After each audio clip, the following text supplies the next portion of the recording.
অনেকেই তৃণমূল নয় এটাও বলছেন আপনি? হ্যাঁ, আমাকে তো হেল্প করেছে ভবানীপুরে তৃণমূলের লোকরা। মানে তৃণমূলের অনেক বিধায়কও তার মানে আপনার সাথে যোগাযোগ রেখে চলতে পারে? না না, আমি সেটাতে যাচ্ছি না, এটা কনফিউশন হবে। পার্টি কর্মীরা চায় না তৃণমূলের কোনো চোর টাকা আসুক, আমি পার্টি কর্মীদের সাথেই আছি, আমি এটা এই নিয়ে বলবো না। কিন্তু ভিতর থেকে তৃণমূলের অনেকেই তৃণমূলকে হারানোর কাজ করেছে, এটা আপনি গণনায় প্রমাণ পাবেন।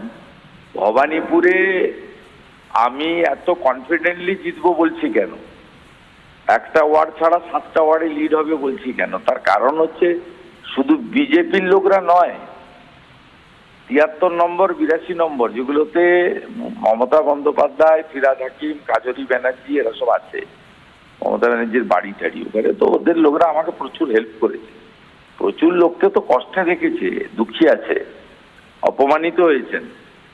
আমি নাম আজকে